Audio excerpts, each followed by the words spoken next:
नमस्कार दोस्तों, स्वागत है आपका हमारे चैनल पर।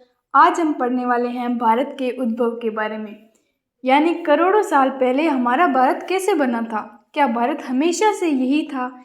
हिमालय कब बना था और गंगा का मैदान कैसे बना? आज ये सारी बातें बिल्कुल आसान भाषा में समझने वाले हैं। तो ठीक है, सबसे पहले हम चलते हैं।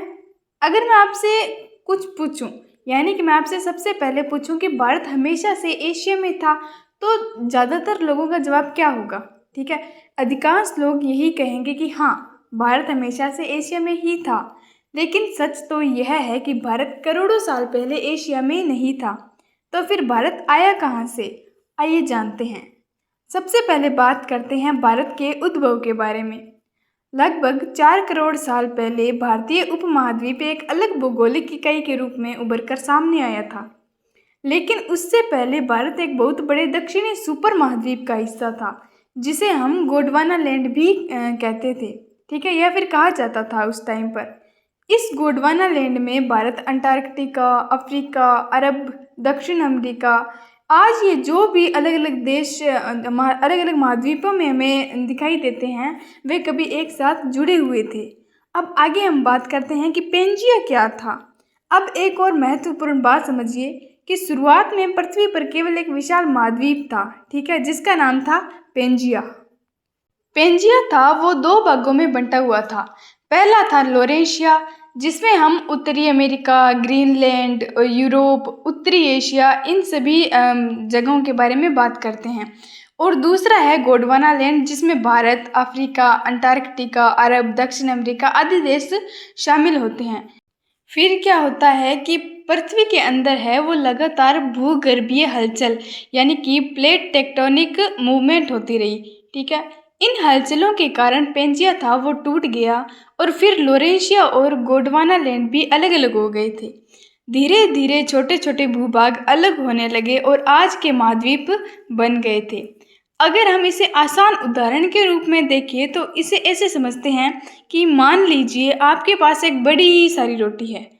अगर उस रोटी को बीच से तोड़ दे, फिर उसके छोटे छोटे टुकड़े अलग कर दे, ठीक है, तो सभी टुकड़े अलग अलग जगह पहुंच जाएंगे। बिल्कुल इसी तरह पृथ्वी के बड़े भूभाग टूटकर अलग हुए और आज के महाद्वीप बन गए। आगे हम भारत की यात्रा के बारे में बात करें तो हमें पता चलता है कि लगभग 22.5 करोड़ वर्ष पहले भारत अलग होना शुरू हो गया था और इसके बाद भारत धीरे धीरे उत्तर दिशा की ओर बढ़ता गया और लगभग 5.8 करोड़ से 3.7 करोड़ वर्ष पूर्व भारत जाकर यूरेशियन महाद्वीप से टकरा गया।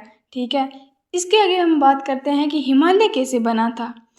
इस पर बात करते हैं कि जब भारतीय प्लेट उत्तर की ओर बढ़ी और यूरेशियन प्लेट से टकराई तो दोनों प्लेटें पूरी तरह अंदर नहीं जा सकी। उनके बीच की चट्टानें ऊपर उठ गई और इसी प्रक्रिया से दुनिया की सबसे ऊंची पर्वतमाला हिमालय का निर्माण हुआ था। ध्यान रखिए, हिमालय अभी भी धीरे धीरे ऊंचा हो रहा है क्योंकि प्लेटों की गति आज भी जारी है। और आगे हम बात करते हैं कि हिमालय का अंतिम निर्माण कैसे हुआ था। हिमालय का निर्माण 4 चरणों में हुआ है। हिमालय के अंतिम ऊंचे शिखरों का निर्माण प्लेस्टोसीन युग में हुआ था, हमें ये पता चलता है। यह काल लगभग 20 लाख वर्ष पूर्व से 12,000 वर्ष पूर्व तक माना जाता है। आगे हम बात करते हैं कि जो गंगा का मैदान था वो कैसे बना था नहीं है, जो कैसे बना था। ठीक है, अब सोचिए कि अगर हिमालय बन गया तो उसके बाद क्या हुआ होगा। हिमालय से निकलने वाली नदियां हैं जैसे गंगा, यमुना, ब्रह्मपुत्र, अपने साथ बहुत सारी मिट्टी और पत्थर बहा कर लाई थी और धीरे धीरे यही मिट्टी जमा होती गई और बना गंगा का विशाल जलोढ़, इंडो गंगेटिक मैदान। ठीक है, उदाहरण के लिए जैसे बारिश में पानी मिट्टी बहाकर नीचे जमा कर देता है, वैसे ही हिमालय की नदियां लाखों वर्षों तक मिट्टी जमा करती रही और उत्तर भारत का उपजाऊ मैदान बन गया था। नेक्स्ट हम बात करते हैं कि भारतीय उपमहाद्वीप के बारे में। ठीक है, अगर यूरोप में से रूस को हटा दिया जाए तो भारतीय उपमहाद्वीप का क्षेत्रफल यूरोप से भी बड़ा माना जाता है। भारतीय उपमहाद्वीप है जो उसका कुल क्षेत्रफल लगभग 42.025 लाख वर्ग किलोमीटर माना जाता है, यानी कि है। भारतीय उपमहाद्वीप में कौन कौन से देश है इसके बारे में बात करें तो भारतीय उपमहाद्वीप में 5 देश शामिल है: भारत, पाकिस्तान, बांग्लादेश, नेपाल और भूटान। भारत की जनसंख्या आर एस शर्मा के अनुसार लगभग 100 करोड़ बताई गई है और भारत में राष्ट्रीय राजधानी क्षेत्र दिल्ली है और भारत में 28 राज्य और 7 केंद्र शासित प्रदेश बताए गए हैं। भारत के कई राज्य क्षेत्रफल में कई यूरोपीय देशों से भी बड़े हैं और हमें ये पता चलता है राजस्थान कई देशों से बड़ा। नेक्स्ट हम पढ़ेंगे कि मानसून की भूमिका, जो भारत के प्राचीन इतिहास और भूगोल दोनों की दृष्टि से बेहद महत्वपूर्ण विषय है। अब हम जानेंगे कि मानसून क्या है, भारत के लिए मानसून क्यों महत्वपूर्ण है, प्राचीन काल में इसका क्या महत्व था, कृषि और व्यापार में इसका क्या प्रभाव पड़ा। तो चलिए शुरू करते हैं। अगर भारत में मानसून ही न आए तो क्या होगा? सोचिए, न खेती होगी, न फसलें उगेगी, न नदियाँ भरेगी और न ही लोगों का जीवन पहले जैसा रहेगा। यानी भारत की अर्थव्यवस्था और सभ्यता का आधार ही मानसून रहा है। आगे हम मानसून की भूमिका के बारे में बात करें तो भारतीय उपमहाद्वीप एक ऐसे भौगोलिक स्थिति में स्थित है जहां मानसून देश के इतिहास, कृषि, व्यापार और जीवन का सबसे महत्वपूर्ण आधार रहा है।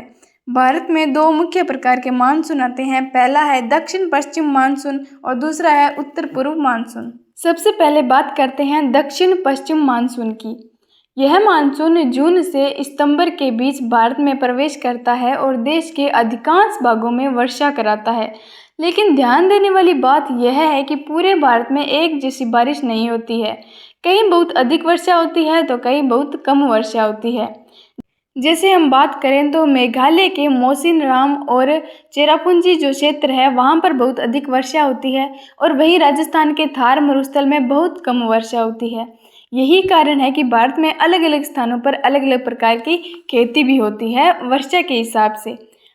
अब सबसे महत्वपूर्ण बात कि प्राचीन काल में मानसून का महत्व क्यों था। जैसे कि आज हमारे पास नहरें, ट्यूबवेल और अधिक आधुनिक सिंचाई के बहुत सारे साधन उपलब्ध होते हैं, लेकिन जो प्राचीन काल में ऐसी सुविधाएं नहीं थी, उस समय खेती पूरी तरह से वर्षा पर ही निर्भर थी। यानी यदि समय पर मानसून आया तो अच्छी फसल, अगर मानसून कमजोर रहा तो अकाल और खाद्यान्न की कमी हो जाती थी और इसीलिए प्राचीन भारत में मानसून को ही जीवनदाता माना जाता था। हम जो कृषि है उसमें मानसून की क्या भूमिका रही है उसके बारे में बात करते हैं। तो चलिए शुरू करते हैं कि उत्तर भारत में आज जिस फसल को खरीफ फसल कहा जाता है वह मुख्य रूप से दक्षिण पश्चिम मानसून की वर्षा पर ही निर्भर करती है। खरीफ फसलों के उदाहरण जैसे कि धान, मक्का, बाजरा, सोयाबीन या फिर कपास, इनकी बुवाई वर्षा शुरू होने पर की जाती है। ठीक है, ये सर्दियों की वर्षा के बारे में बात करें तो अब एक अलग बात समझते हैं कि सर्दियों में उत्तर भारत में जो हल्की वर्षा होती है वह पश्चिमी विक्षोभ यानी कि वेस्टर्न डिस्टर्बेंस के कारण होती है। इसी वर्षा से रबी फसलों को लाभ मिलता है जैसे गेहूं, जौ, चना, सरसों। यानी खरीफ फसल मानसून की वर्षा, रबी फसल पश्चिमी विक्षोभ से मिलने वाली सर्दियों की वर्षा के कारण ये उग जाती है। ठीक है, ये उगती है भाई। उत्तर पूर्व मानसून के बारे में हम बात करने वाले हैं। तो शुरू करते हैं। यह मुख्य रूप से अक्टूबर के मध्य से दिसंबर के मध्य तक सक्रिय रहता है और विशेष रूप से तमिलनाडु के तटीय क्षेत्रों में इसी मानसून से अधिक वर्षा होती है। इसीलिए जब उत्तर भारत में सर्दियां शुरू हो जाती है तब तमिलनाडु में वर्षा हो रही होती है। उदाहरण के लिए जैसे देखें तो अगर दक्षिण पश्चिम मानसून तमिलनाडु में कम वर्षा करता है तो उत्तर पूर्व मानसून उसकी कमी पूरी कर देता है। ठीक है, नेक्स्ट पर हम बात करते हैं व्यापार में मानसून की भूमिका के बारे में। अब इतिहास का सबसे रोचक भाग, क्या आपको पता है कि मानसून ने केवल खेती ही नहीं बल्कि भारत के अंतरराष्ट्रीय व्यापार को भी बदल दिया है। लगभग पहली शताब्दी ईस्वी के आसपास व्यापारियों ने मानसूनी हवाओं की दिशा को समझ लिया था। नेक्स्ट हम बातें हैं व्यापार कैसे होता था। पश्चिमी एशिया और भूमध्य सागरीय क्षेत्र के व्यापारी दक्षिण पश्चिम मानसून की हवाओं का उपयोग करके भारत और दक्षिण पूर्व एशिया आते थे। जब उत्तर पूर्व मानसून शुरू होता तो उसी हवा की सहायता से वापस अपने देशों की ओर लौट जाते थे। यानी एक ही वर्ष में आना और वापस जाना संभव हो गया था। इससे हमें क्या लाभ हुआ? मानसून की खोज के बाद भारत का समुद्री व्यापार तेजी से बढ़ने लगा, पश्चिमी एशिया से व्यापार बढ़ा, भूमध्य सागरीय देशों से संपर्क स्थापित हुआ, दक्षिण पूर्व एशिया के साथ सांस्कृतिक संबंध मजबूत हुआ, भारतीय संस्कृति, धर्म और व्यापार दूर दूर तक फैलने लगे। नेक्स्ट हम महत्वपूर्ण तथ्यों के बारे में बात कर लेते हैं। भारत में दो प्रमुख मानसून आते हैं, ठीक है। दक्षिण पश्चिम मानसून खरीफ फसलों के लिए महत्वपूर्ण है। प्राचीन काल में सिंचाई के साधन कम थे, इसीलिए कृषि वर्षा पर निर्भर थी। सर्दियों की वर्षा पश्चिमी विक्षोभ से होती है, ठीक है। तमिलनाडु में मुख्य वर्षा उत्तर पूर्व मानसून से होती है। पहली शताब्दी ईस्वी के आसपास मानसूनी हवाओं की दिशा का ज्ञान हुआ था। मानसून ने भारत के समुद्री व्यापार और सांस्कृतिक संपर्कों को बढ़ावा दिया था। तो ठीक है दोस्तों, आज हमने समझा कि मानसून केवल बारिश नहीं है, बल्कि भारत की कृषि, अर्थव्यवस्था, इतिहास, व्यापार और संस्कृति की रीढ़ मानी जाती है। अगर ये वीडियो आपको पसंद आया हो तो लाइक, शेयर और सब्सक्राइब करना न भूलें। मिलते हैं अगली क्लास में। धन्यवाद।